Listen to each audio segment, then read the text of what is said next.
India's number 1 varicose veins hospitals ఐబీసీను సంప్రదించండి. మీ నొప్పి లేని ప్రయాణాన్ని ప్రారంభించండి. అందరికీ నమస్కారం. నా పేరు మాధురి. మీరు చూస్తుంది సుమన్ టీవీ నెట్వర్క్. ప్రస్తుతం మనతో పాటు ఉన్నారు వాస్తు కన్సల్టెంట్ శ్రీ పద్మ గారు. నమస్కారం పద్మ గారు. నమస్తే అండి. ఈరోజు మరొక డౌట్ తోటి వచ్చేసానండి మీ ముందుకి. అయితే ఇంటికి మనం గుమ్మడికాయ కట్టుకుంటాం కదండి. చాలా మంది అనుకుంటారు గుమ్మడికాయ కనుక కుళ్ళిపోతే అమ్మో మనకి పెద్ద అరిష్టమే, ఏదో బ్యాడ్ లక్ జరగబోతుంది అని చెప్పేసి అనుకుంటూ ఉంటారు. కొంతమంది, నా పర్సనల్ లైఫ్లో జరిగింది సిచ్యువేషన్ చెప్తానండి. మేము ఇల్లు చేంజ్ అయ్యాము. చేంజ్ అయిన తర్వాత గుమ్మడికాయ కట్టామన్నమాట. కట్టిన ఒక 10 డేస్లోనే కుళ్ళిపోయింది. సరే కుళ్ళిపోయింది కదా, పోయిందిలే అని చెప్పేసి అనుకుని మళ్ళీ కట్టాం. మళ్ళీ కుళ్ళిపోయింది. మా ఇంటి చుట్టుపక్కల వాళ్ళందరికీ చాలా బాగుంది, మాదొక్కటే ఎందుకు కుళ్ళిపోయింది అన్న డౌట్. అమ్మో ఏదో సంథింగ్ నెగిటివ్ ఎనర్జీ వచ్చిందా, ఇదేమైనా దోషమా, నాకే అనిపించింది. యాక్చువల్గా నా పర్సనల్ డౌట్గా కూడా మీరు కన్సిడర్ చేయొచ్చు. యాక్చువల్లీ మాధురి, ఇక్కడ మనం గమనించాల్సింది ఏంటంటే మనిషి ప్రతి దాన్ని, అంటే చిన్నదాన్ని కూడా పెద్దదిగా చేసి ఆలోచిస్తున్నారు అనటానికి గుమ్మడికాయ ఫస్ట్ ఎగ్జాంపుల్. గుమ్మడికాయ కట్టేదే మనకి రక్షగా, మనకి ఏది నెగిటివిటీ రాకూడదు అని కడుతున్నారు. ఆ గుమ్మడికాయ కూలిపోతే మనకేదో అరిష్టం వస్తుందని ఎందుకు అనుకోవాలి? అరిష్టం పాపం అది తీసుకుని అది కూలిపోయింది. మనకి రాబోయే నెగిటివిటీ ఏదైనా ఉంటే, మీరు కొత్తింటికి మారాను అని అంటున్నారా, కొత్తింట్లో అది మీరు ఎవరైనా ఇంతకు ముందు ఎవరైతే ఉన్నారో వాళ్ళ ఎనర్జీ లెవెల్స్ ఎలా ఉన్నాయో, వాళ్ళ ఇంటిని ఎలా పెట్టుకున్నారో అవన్నీ కూడా ఇంపాక్ట్. మీరు ఎంత కడిగించి ఎంత వైట్ వాష్ చేసినా కొంతకాలం దాని ఎనర్జీ లెవెల్స్ అనేటువంటివి ఉంటాయి. కొత్త ఇల్లు అయినా సరే, ఎవరు లేకపోయినా అక్కడ వర్క్ చేసిన మనుషులు ఉంటారు, వాళ్ళల్లో మంచి ఉంటుంది, చెడు ఉంటుంది. అది మనం అందుకే కదా గృహప్రవేశం అప్పుడు అంత పూజలు, అంతంత హోమాలు ఇవన్నీ ఎందుకు చేయిస్తాము? ఇలాంటి నెగిటివిటీ అనేటువంటిది తర్వాత వచ్చిన ఆక్యుపెంట్స్కి ఎవరైతే ఉంటారో, అది అద్దె వాళ్ళే కావచ్చు, సొంత ఇంటి వాళ్ళు కావచ్చు, వాళ్ళకి ఇలాంటి నెగిటివిటీ అవ్వకూడదనే గృహప్రవేశం అంత ఇదిగా చేస్తారు. అంతేగాని అదేదో అందరిని పిలుచుకుని భోజనాలు పెట్టుకుని చేసుకునేటువంటి ఒక వేడుక కాదు అది. అది శాస్త్రపరంగా అంత వేదమంత్రాలలాగా కూర్చుని చదువుకుంటూ అన్ని హోమాలు, యజ్ఞాలు ఇవన్నీ ఎందుకు చేస్తాము? దానికి రీజన్ అదే. ఎందుకంటే అక్కడ ఒక శాంతి అనేటువంటిది ఏర్పడాలి, అక్కడ ఏదైనా నెగిటివిటీ ఉంటే అది పోవాలి అనేసి. మరి గుమ్మడికాయ విషయంలోకి వస్తే, గుమ్మడికాయ కట్టిందే మనకు ఆ నెగిటివిటీ అబ్జర్వ్ చేసుకునేందుకు. ఓకే, ఇప్పుడు మనం గుమ్మడికాయ ఎందుకు కడుతున్నాము? గుమ్మడికాయ కడితే ఎవరైనా మన మీద ఏడ్చినా, లేదంటే అక్కడ ఏమైనా నెగిటివ్ ఎనర్జీ ఉన్నా అవన్నీ అది లాగేసుకుంటుంది. గుమ్మం బయటనే పోతుంది, అక్కడికే వెళ్ళిపోతుంది. మనకి ఎఫెక్ట్ అది ఒక మనకేంటంటే ఒక రక్షణ కవచం లాగా అనమాట. అలా ఫీల్ అవ్వాలే తప్ప అది కుళ్ళిపోతుంది అని అంటే, కుళ్ళిపోవటానికి చాలా కారణాలు ఉంటాయి. సహజంగా గుమ్మడికాయ అంత తొందరగా కుళ్ళేది కాదు.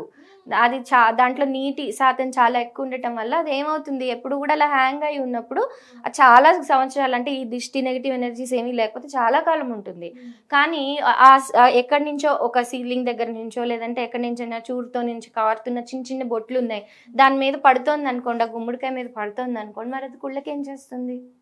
వర్షాలు డైరెక్ట్గా దాని మీద పడుతున్నాయి, ఎక్కడో నిలిచిన నీళ్లు దాని మీద పడుతూనే ఉన్నాయి, అది కుళ్ళకేం చేస్తుంది? నాకు ఒక డౌట్. ఇప్పుడు ఏంటంటే ఒకప్పుడు గుమ్మడికాయ కట్టే వాళ్ళు ఎలాగంటే ఒక నారతోటి చేసిన దాంతో కట్టేవారు.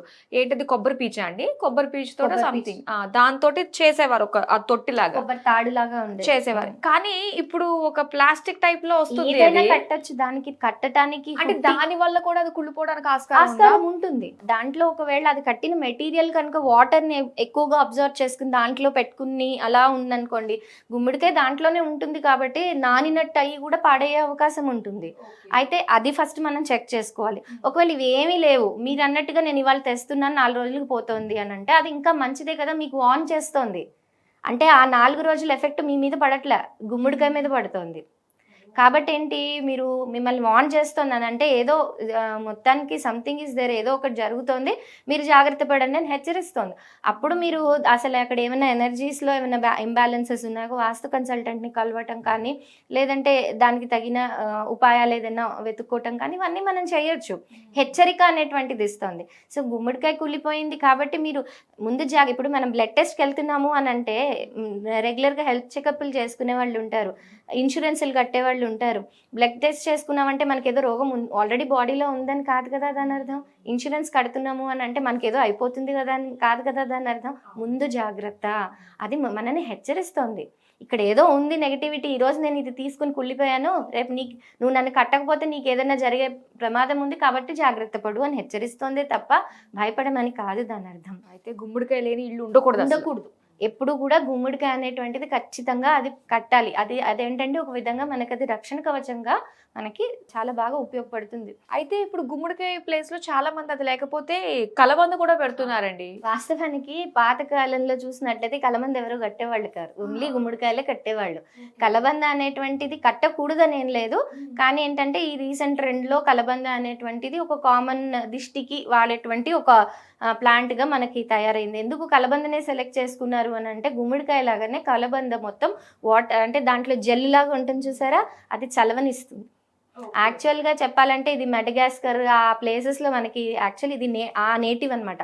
ఈ మొక్క ఏదైతే అలోవెరా ఉందో అది మన ఇండియన్ నేటివ్ ప్లాంట్ కాదు అది అసలు.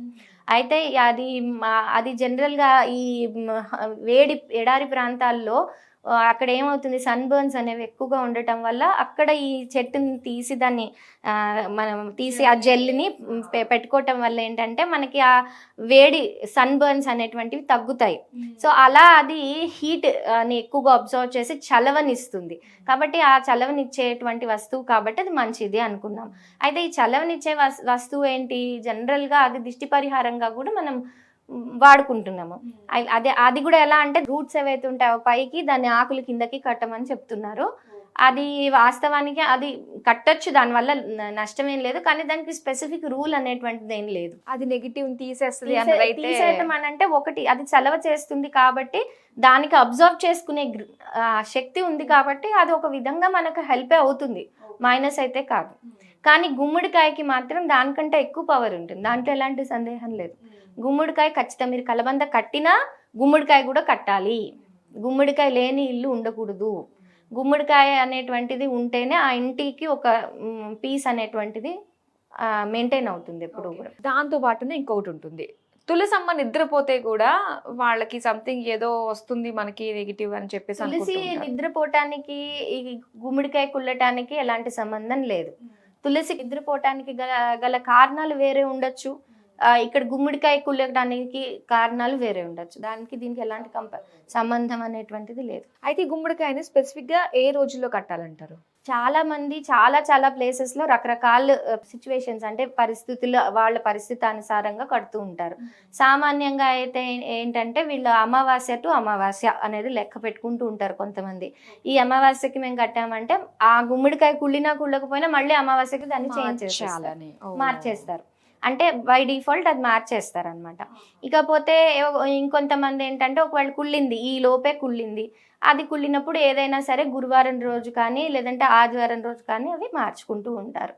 కొంతమంది అయితే గుడికి తీసుకెళ్ళి అమ్మవారి గుడికి కానీ ఆంజనేయ స్వామి వారి గుడికి కానీ తీసుకువెళ్ళి పూజ చేయించి తీసుకొచ్చి కూడా కడతారు. అది వాళ్ళ నమ్మకం మీద ఏదేమైనప్పటికీ అమావాస్య టు అమావాస్య కూడా కట్టుకోవచ్చు, దాంట్లో ఎలాంటి ఇది లేదు. ఫైనల్ గా నిమ్మకాయలు మిరపకాయలు కట్టచ్చా ఇంటికి? ఇప్పుడు మీకు నమ్మకం ఉంది తప్పకుండా కట్టుకోండి, కానీ అవి నిమ్మకాయలు మిరపకాయలు అనేటువంటివి టోటల్ గా దిష్టికి పరిహారము అని మనం చెప్పలేము.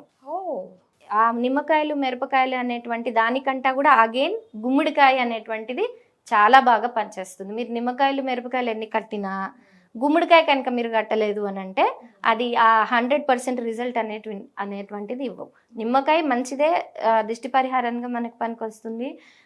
అలాగే దాంతోపాటు మిర్చి కూడా మనం యాడ్ చేసి కడుతూ ఉంటారు, అది కూడా పనికి వస్తుంది. కానీ గుమ్మడికాయ వీటిలన్నిటికంటే ఫస్ట్ మనకి ఆన్సర్. అందుకే మరి మనం గృహప్రవేశాలప్పుడు మనకి మంచి గుమ్మడికాయని దిష్టి తీసి కొట్టించాక నిమ్మకాయలు కూడా పెడతారు, మీరు గమనించారా? అది నిమ్మకాయ అనేటువంటిది అది తీసేసుకుంటుంది, నెగిటివిటీ అనేటువంటిది తీసేసుకుంటుంది, దాంట్లో ఎలాంటి డౌట్ లేదు. కానీ ఏంటంటే ఈ గుమ్మడికాయ అనే దానికి అదంతా అయిపోయినా కూడా మళ్ళీ ఒక గుమ్మడికాయ కట్టిస్తారు, అది దాంట్లో లెక్క. గుమ్మడికాయ మించింది దిష్టి పోవడానికి ఇంకోటి లేదు. చాలా మందికి గుమ్మడికాయతో దిష్టి కూడా తీస్తూ ఉంటారు, కర్పూరం వెలిగించి సో చాలా విషయాలు తెలుసుకున్నాం కదండి గుమ్మడికాయకి సంబంధించి. గుమ్మడికాయ లేని ఇల్లు ఉండకూడదు. సో ఖచ్చితంగా ప్రతి ఒక్కళ్ళు ఎన్ష్యూర్ గుమ్మడికాయ ఖచ్చితంగా ఉండి తీరాల్సిందే. సో ఎటువంటి డౌట్స్ ఉన్నా వాస్తుకు సంబంధించి మనకు ఆల్రెడీ స్క్రీన్ పైన నెంబర్ డిస్ప్లే అవుతుంది. సో డైరెక్ట్గా మీరు మేడంతో మాట్లాడే అవకాశం కల్పిస్తున్నాం కాబట్టి సో చక్కగా డౌట్స్ని క్లారిఫై చేసుకోండి. సో చాలా మంచి ఇన్ఫర్మేషన్ మాకు తెలియజేసినందుకు thank you so much. Thank you ma'am.